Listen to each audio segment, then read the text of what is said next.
Okay, we're going to be continuing on with Tesla's Hairpin Circuit here, and I'm going to do a series of experiments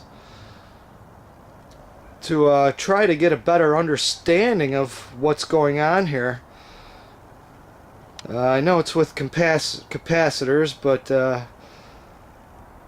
yeah, there's a lot to be said there. Anyhow, for test number one, I got my free energy from air set up over here that I've always had over here. Let's see, we got point,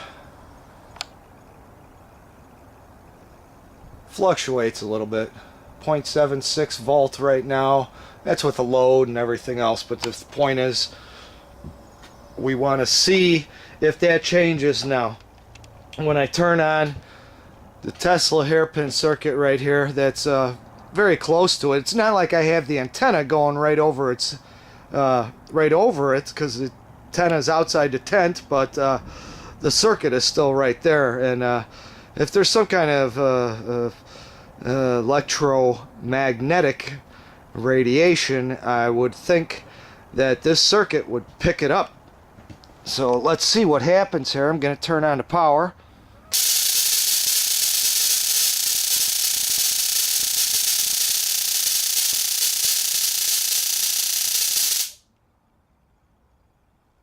Turned off. Goes right back. 0.76.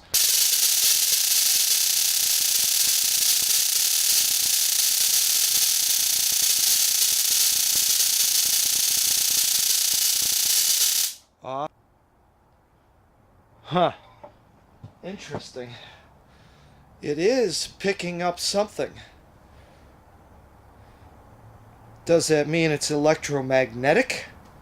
Alright, for this next experiment, I got my, this is just a plastic chair here, and I've got my meter attached here, my probes attached here.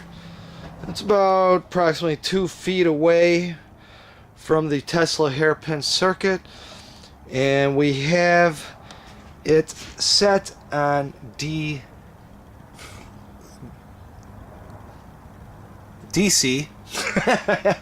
Had to see that in my viewfinder. And let's set up that shot and try that right now and see what happens with just the probes in the air. I'm zoomed in from across the room here a little bit. It may appear that my meter is like almost on top of this, but it's not. The meter and the probes are approximately 2 feet away.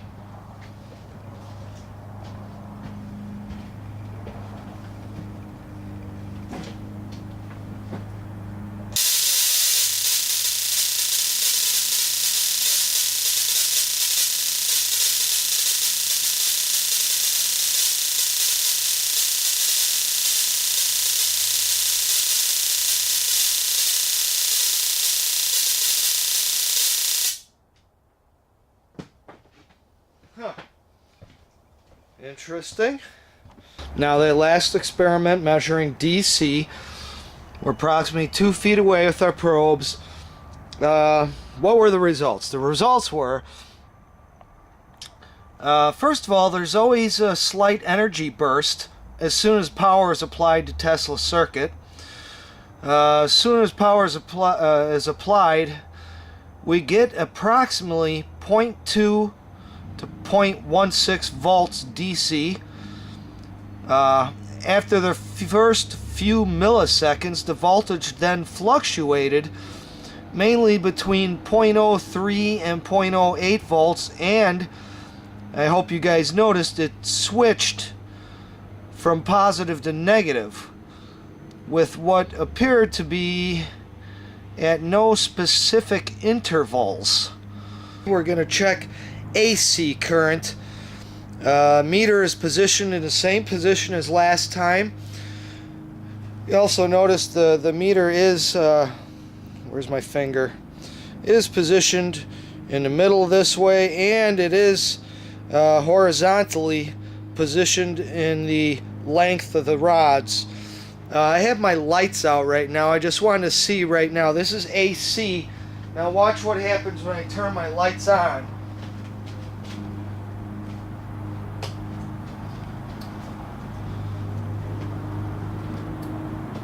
So the voltage does rise some, okay? So there's some, what do you want to call it, transient frequencies from the my power lines going through here. But still, we could see where it's at right now. It's very steady. Now let's turn the power on to Tesla circuit here and see what happens.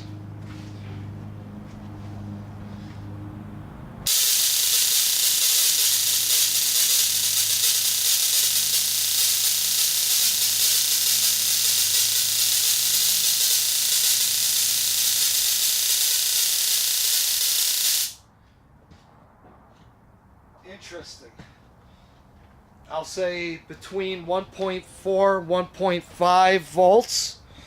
We could subtract 0.021 if you want. That's AC. Alright. Okay, real quick, I want to show you guys the difference between where I position these taps, these little thin wires going to the bulb. I still have the shunt on there right now. Alright, let's see what this looks like right now. 3, 2, 1.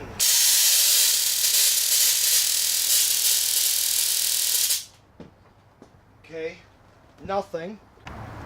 Okay, now I'm going to try to move these two. I'm not going to try to, I'm going to. I'm going to move them all the way to the bottom now. And you'll see the difference. 3, 2, 1.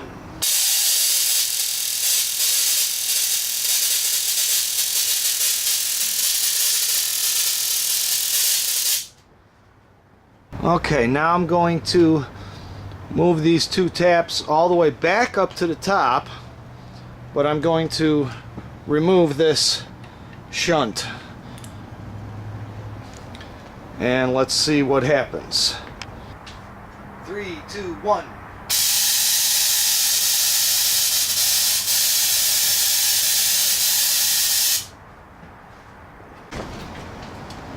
Okay, let's get a good close-up of exactly what's going on inside that bulb.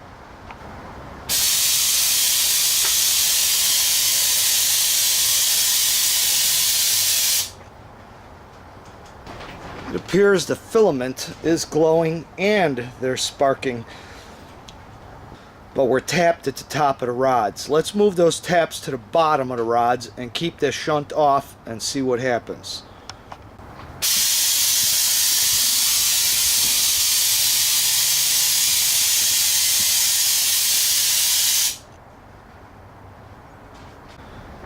Alright, let's see if things behave as they would in a regular circuit. Here's two 100 watt bulbs in parallel with each other. And the exact same setup as a previous experiment.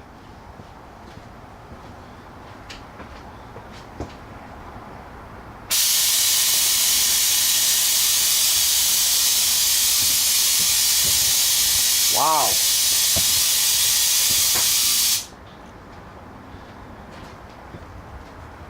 That was very interesting. Oh my God.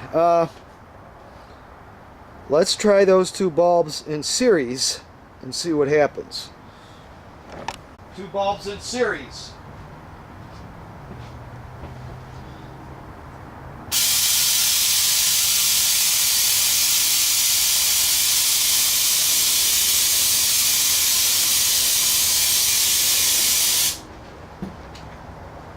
Interesting.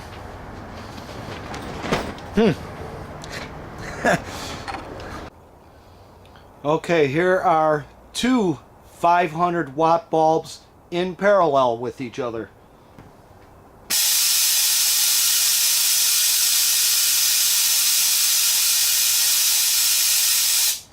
Nope. Said ain't gonna do it. Ain't gonna do it. Okay, let's try a 500 watt in parallel with a 250 watt.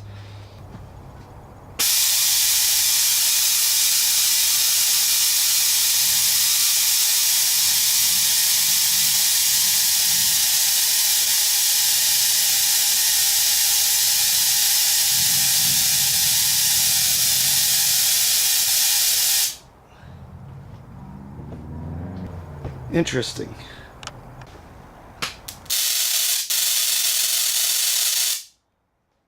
Okay. I just did a bunch of experiments here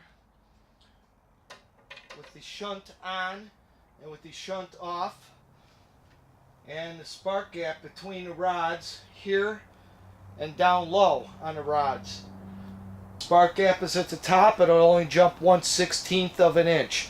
Spark gap is at the bottom, it'll jump about 3/8 of an inch. That's with the shunt on. Now when I remove the shunt, I can get the spark to jump approximately 550 thousandths, just over a half an inch, if I have the spark gap at the top. And if I move the spark gap down low, it's about the same thing, just over a half an inch. So it's interesting to note that with the shunt on, it makes a big difference as to where you're connecting in the rods as to how much power you're going to get. With the shunt off, so far it does not seem to matter where you're tapped into the rods. So that's interesting to note. Okay, I just have to try this. There's a 250 watt bulb in series then with our amp meter. We're going to check the amps, and I got it set on 10 amp. So our meter is in series with one of the wires coming from one of the rods and to our bulb. It's a cheap meter. It's the first time I'm connecting any kind of equipment to this, so it's all in the name of science. Let's see what happens.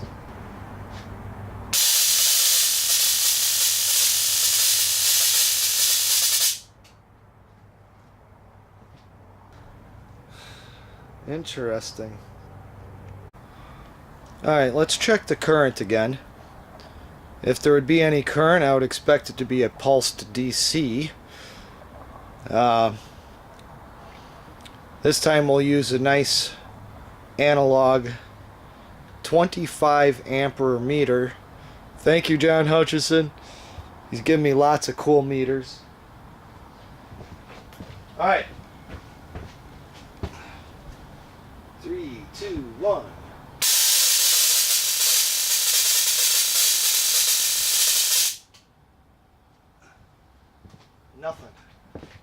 Nothing.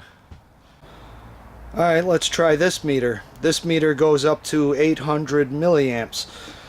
And I noticed in the last shot the bulb did not light, so I just removed the shunt from the top of the copper rods of the hairpin circuit, which will send more power over here. But now you're going to see that bulb light. And let's see if we see that needle move at all.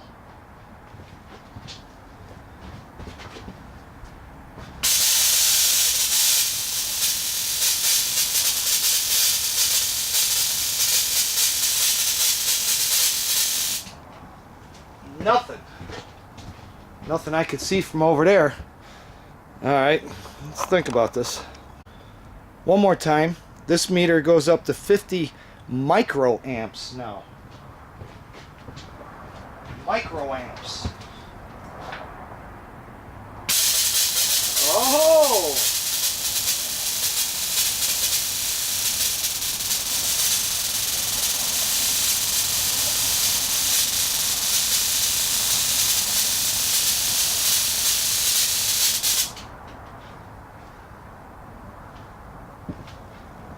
Interesting.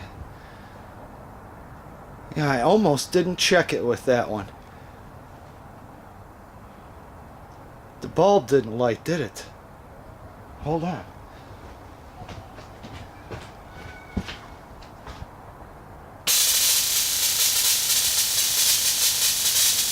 Oh, there it goes.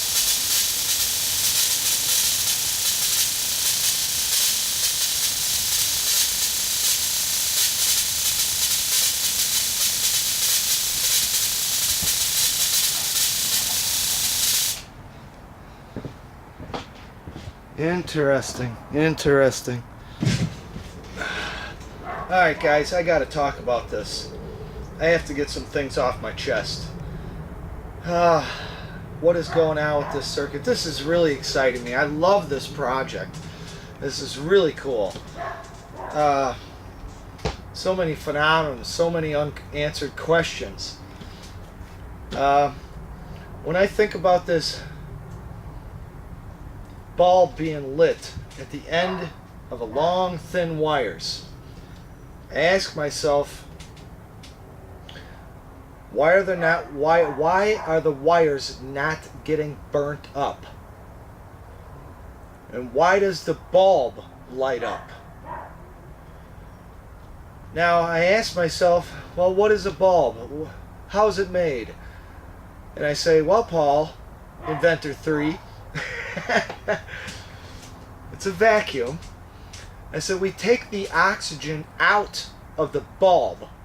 And the reason we suck the oxygen out is because with that oxygen, the filament would burn up and disintegrate. So we take that oxygen away from the filament so that it doesn't burn up and disintegrate. Now I'm looking at the wires going to the bulb, and I'm like, they're surrounded by oxygen. Why are they not burning up? Why is just the bulb burning? So, I don't know. I'm thinking it's almost like the thin wires are collecting energy from the ether, from it's all around us. It's just my thoughts. When I look up, oh my God, when I look up scalar waves and longitudinal waves, even the explanations I get of them are contradicting each other. Because a lot of them will say, oh, it's electromagnetic wave, and the other one says, no, there is no electronic component. It's only magnetic dielectric. Magneto dielectric. So what is going on? Now in this last experiment, I was kind of excited about that. We detected something. There is micro currents. Interesting. Not enough to light a bulb to incandescent. So what is going on inside that bulb? It's almost like we're collecting energy from the air into the wire, and it's being pumped as waves, like riding on the outside. Then when it gets to the vacuum, there's something about a vacuum then. Why is this energy, everything inside that vacuum becomes very excited? Not only do I get the filament glowing, but I can get sparking inside the bulb. It's like the whole bulb is lighting up. So the excitation is not just in the filament of the bulb, but it's also taking place in the space that's around that filament inside the bulb. There is an excitation, obviously. We see that. It's glowing to incandescent. So there is some excitation, but there's none on the wire.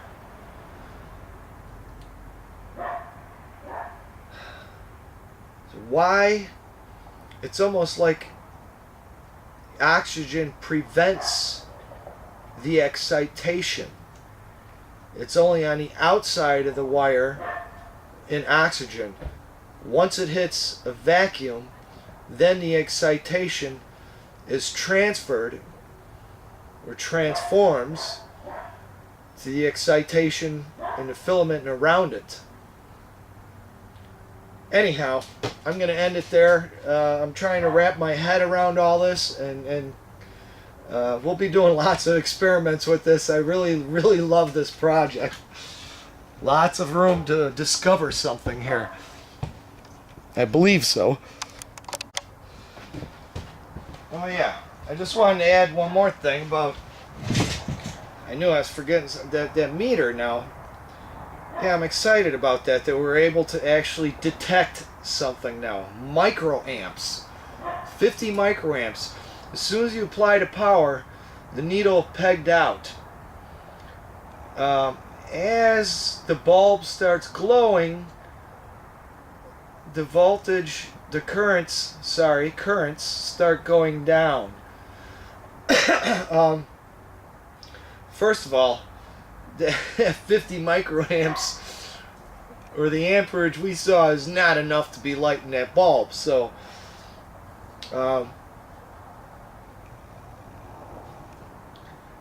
it was interesting though to see that needle react. Once the bulb was lit up, there was virtually no current again. And it almost makes me think of like trying to push a truck, or the force of inertia. It's like it takes a lot of force to start moving that truck, but once it gets rolling, a lot less force is needed then to keep it moving. It was like, well, we're not talking about resistance, but we're talking about pulse DC voltage as far as I could tell. And it was just interesting there too. So we're going to be thinking about that. Food for thought.